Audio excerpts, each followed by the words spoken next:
ಸಪ್ತಮಿ ಮದುವೆ ಸೀರೆ ತಗೊಳ್ಳೋದ್ರ ಬಗ್ಗೆ ನಿನ್ ಜೊತೆ ಆಲ್ರೆಡಿ ಮಾತಾಡಿದೀನಿ ಅಂತ ಹೇಳಿದ್ಲು. ನಾನು ಸಪ್ತಮಿ ಹತ್ರ ಸೀರೆ ತಗೊಳ್ಳೋದ್ರ ಬಗ್ಗೆ ಮಾತಾಡಿದಿನ?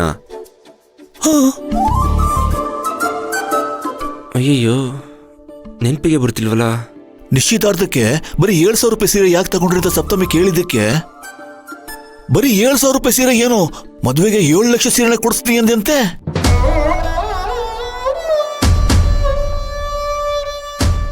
ಮಗ, ನಿನಗೆ ಯಾರಾದ್ರೂ ಶತ್ರು ಅಂತ ಇದಾರಂದ್ರೆ ಅದ್ ಬೇರೆ ಯಾರೂ ಅಲ್ಲ, ಅದ್ ನಿನ್ ಬಾಯಿ. ಸುಮ್ಮನೆ ನಿಂತ್ಕೊಳ್ಳೋ ಕಳ್ಸ್ವಾಮಿ. ಅಪ್ಪ, ನಾನು ಅದನ್ನ ಸುಮ್ಮನೆ ತಮಾಷೆಗೆ ಹೇಳಿದ್ದು. ತಮಾಷೆ ಹೋಗಿ ಅಮಾಸೆ ಆಗತ್ತೆ ಅಂತ ಹೇಳ್ತಾರಲ್ಲ, ಅದೇ ಇದೆ. ನಾವು ಗಂಡ್ಮಕ್ಳು ಏನ್ ಮಾತಾಡಿರ್ತೀವಿ ಅನ್ನೋದನ್ನ ನೆನಪಲ್ಲಿ ಇಟ್ಕೊಳ್ದೇ ಇರಬಹುದು, ಆದ್ರೆ ಹೆಣ್ಮಕ್ಳಿಗೆ ಎಲ್ಲ ನೆನಪಲ್ಲೇ ಇರುತ್ತೆ. Computer mind. ಹೌದು, ಈಗ ಏನ್ ಮಾಡೋದು?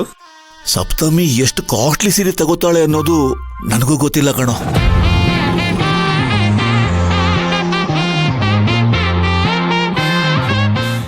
ಸರಿ, ನೋಡೋಣ ಇರು.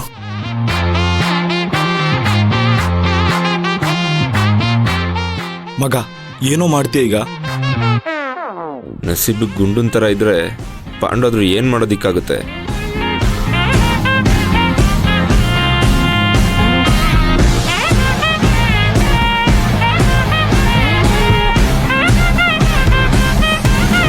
ಈ ಸೀರೆ ಎಷ್ಟು ಚೆನ್ನಾಗಿದೆ ಅಲ್ಲ? ಹೌದತ್ಗೆ, ತುಂಬಾ ಚೆನ್ನಾಗಿ ಕಾಣಿಸ್ತಿದೆ ಅಲ್ವಾ? ಅತ್ತಿಗೆ, ನಿಮಗ್ ತುಂಬಾ ಸಕ್ಕತ್ತಾಗಿ ಕಾಣುತ್ತೆ. ಜಾನ್ವಿ, ಹಾ, ಶ್ರೀಮಂತ್ ಅವ್ರು ಎಲ್ಲಿದ್ದಾರೆ? ಗೊತ್ತಿಲ್ಲ ಅತ್ಗೆ, ಎಲ್ಲೋ ಆ ಕಡೆ ಇರ್ಬೇಕು. ಹೌದಾ? ನೀವೆಲ್ರೂ ಸೀರೆ ನೋಡ್ತಾ ಇರಿ, ನಾನ್ ಬರ್ತೀನಿ.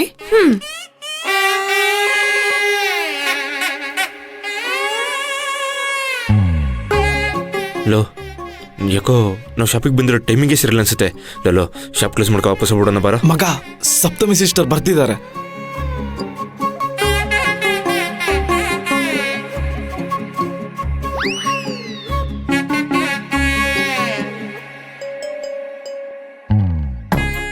ಮದ್ವೆಗೆ ನೀವೇ ಸೀರೆ ಸೆಲೆಕ್ಟ್ ಮಾಡ್ಬೇಕು ಅಂತ ಹೇಳಿದ್ದೆ, ಮರ್ತು ಹೋದ್ರಾ?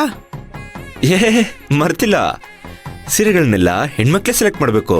ಈಗ ಕಾಂಚೀಪುರಂ ಸೀರೆ, ಇಳ್ಕಲ್ ಸೀರೆ, ಈ ಥರ ಸೀರೆಗಳಲ್ಲಿ ಒಂದು 10-15 ಸೀರೆನ ಸೆಲೆಕ್ಟ್ ಮಾಡಿ ಇಟ್ಕೊಳ್ಳಿ. ಅದರಲ್ಲಿ ನಾನು ಸೆಲೆಕ್ಟ್ ಮಾಡ್ತೀನಿ. ಸರಿ, ಸೀರೆನ ಯಾವ ರೇಂಜಲ್ಲಿ ತಗೋಬೇಕು? ಏ, ನಮ್ಮ ರೇಂಜ್ ಬಗ್ಗೆ ಗೊತ್ತಲ್ಲ ನಿಮಗೆ. ಆದ್ರೂ ಒಂದ್ ರೇಟ್ ಅಂತ ಹೇಳಿದ್ರೆ ಅಷ್ಟೆಲ್ಲ ಸೀರೆ ತಗೋಬಹುದು. ಆಮೇಲೆ ನಿಮ್ಗೂ ತೊಂದರೆ ಆಗ್ಬಾರ್ದು, ನನ್ಗೂ ತೊಂದರೆ ಆಗ್ಬಾರ್ದು. ರೇಟ್ ಬಗ್ಗೆ, ಅದ್ರ ವೇಟ್ ಬಗ್ಗೆ ತಲೆನೇ ಕೆಡ್ಸ್ಕೊಬಿಡಿ. ಸೀರೆ ಎಷ್ಟು ಕಾಸ್ಟ್ಲಿ ಆದ್ರೂ ಪರವಾಗಿಲ್ಲ, ನಿಮ್ಗೆ ಇಷ್ಟ ಆಯ್ತಂದ್ರೆ ಆರಾಮಾಗಿ ಕಣ್ಣು ಮುಚ್ಕೊಂಡ್ ತಗೊಳ್ಳಿ. ಫಿನಿಶ್ ಇವನು ಸಿಕ್ಕಾಕೊಂಡ. ಈ ಮಾತನ್ನ ಇಟ್ಕೊಂಡು ಇವ್ರನ್ನೆಲ್ಲ ಹೇಗ್ ಬುಗುರಿ ತರ ಆಡಿಸ್ತೀನಿ ಅಂತ ನೋಡ್ತಾ ಇರಿ. ಈಗ ಜಾಸ್ತಿ ದುಡ್ಡಿನ ಮದುವೆ ಸೀರೆ ಕೊಡ್ಸಿದ್ರೆ ಜಾಸ್ತಿ ಇಷ್ಟಪಡ್ತಾರೆ ಅಂತ ಅರ್ಥ. ಮನ್ಸಾರೆ ಹೇಳ್ತಾ ಇದ್ದೀರಾ ತಾನೆ? ಮನ್ಸರ್ನೇ ಹೇಳ್ತಿದ್ದೀನಿ.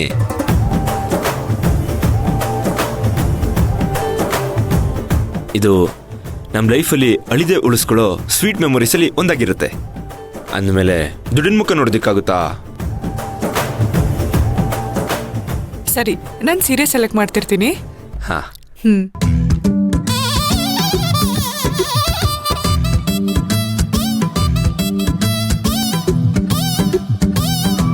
ಮಂದಾರ, ಈ ಶ್ರೀಮಂತ ಅದೇನ್ ಅವಾಂತರ ಮಾಡ್ತಾ ಇದ್ದಾನೋ ಏನೋ ಕಾಣೆಮ್ಮ.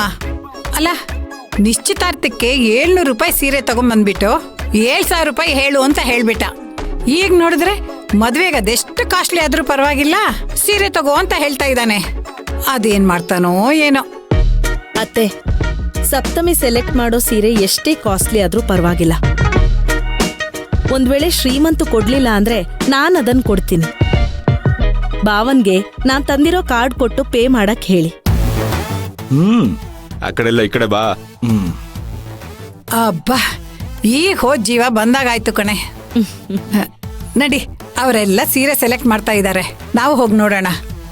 ಬನ್ನಿ.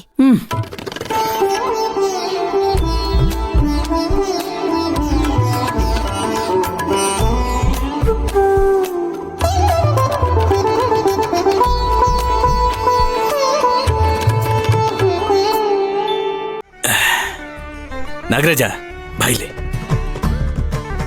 ಏನೋ ವೆಂಕಟು? ಅದೇ ಮದುವೆ ಖರ್ಚಲ್ಲಿ ನಮ್ದರ್ಧ ನಿಮ್ದರ್ಧ ಅಂತ ಮಾತಾಡ್ಕೊಂಡಿದ್ವಲ್ಲ, ಆ ಅರ್ಧ ಭಾಗದ ಹಣನ ಇವತ್ತು ಕೊಡ್ತೀನಿ ಅಂತ ಹೇಳಿದ್ದೆ. ಇರುವ ನಿಮಿಷ, ಶ್ರೀಮಂತನ್ ಕರೀತೀನಿ. ಶ್ರೀಮಂತು ಬಾ. ಹಾ, ಬರ್ತಾ ಇದ್ದಾನೆ. ಬನ್ನಿ ಅಳಿಯಂದ್ರೆ. ಬಾರೋ. ಅಳಿಯಂದ್ರೆ, ಮದುವೆ ಖರ್ಚಲ್ಲಿ ಅರ್ಧ ಕೊಡ್ತೀವಿ ಅಂತ ಹೇಳಿದ್ವಲ್ಲ, ಕೊಡಿಲಿ ಕೊಡು. ಅಯ್ಯೋ ಮಾವ, ಪರವಾಗಿಲ್ಲ ಮಾವ, ಅರ್ಜೆಂಟೇನಿತ್ತು. ಅಲ್ಲ ಅಳಿಯಂದ್ರೆ, ಜವಾಬ್ದಾರಿ ಅಲ್ವಾ? ಮದುವೆ ಡೇಟ್ ಬೇರೆ ಹತ್ರ ಬರ್ತಾ ಇದೆ. ಸರಿ ಮಾವ, ನೀವಿಷ್ಟು ಹೇಳ್ತಿದ್ದೀರಾ ಅಂತ ತಗೋತಾ ಇದ್ದೀನಿ.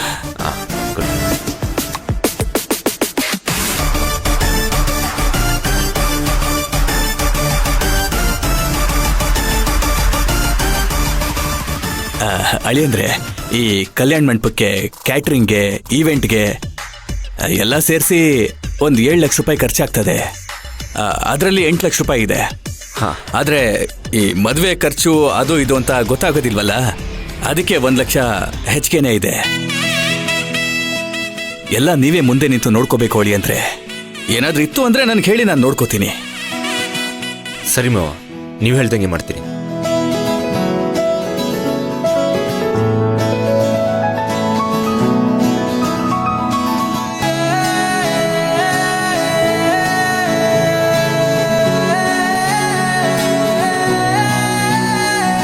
ಹುಷಾರಳಿ ಅಂದ್ರೆ, ನನ್ ಜಮೀನ್ ಪತ್ರ ಅಡ ಇಡೋಕ್ಕೂ ಕೊಟ್ಟಿಲ್ಲ, ಜಮೀನ್ ಮಾರಕ್ಕೂ ಸೈನ್ ಮಾಡಿಲ್ಲ.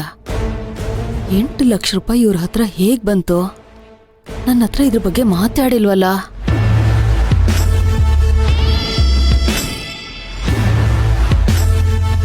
ಇರ್ಲಿ, ಇವರು ಹಣದ ಬಗ್ಗೆ ಹೇಳ್ದೆ ಇರೋದೇ ಒಳ್ಳೇದಾಯ್ತು. ಇವಾಗ ಈ ಹಣನ ಎಗ್ರಿಸಿ ಜಗಳ ತಂದಿಟ್ರೆ ಅಲ್ಲಿಗೆ ಮದ್ವೆ ತಾನಾಗೆ ನಿಂತೋಗುತ್ತೆ. ಅಳಿಯಂದ್ರೆ, ನಮ್ಮ ಹೆಣ್ಮಕ್ಳು ಈ ಕಾಲಕ್ಕೆ ಸೆಲೆಕ್ಟ್ ಮಾಡೋದಿಲ್ಲ, ಅವ್ರಿನ್ನೂ ಟೈಮ್ ತಗೋತಾರೆ. ಅಲ್ಲಿವರೆಗೂ ನೀವ್ಯಾಕೆ ನಿಂತು ಕಾಲ್ ನೋಯಿಸ್ಕೋತೀರಾ? ಬನ್ನಿ ಕುತ್ಕೊಳ್ಳಿ. ನೀನು ಕುತ್ಕೋ. ಕೂತ್ಕೊಳ್ಳಪ್ಪ. ಪ್ರಕಾಶು ಬಾ ಕುತ್ಕೋ.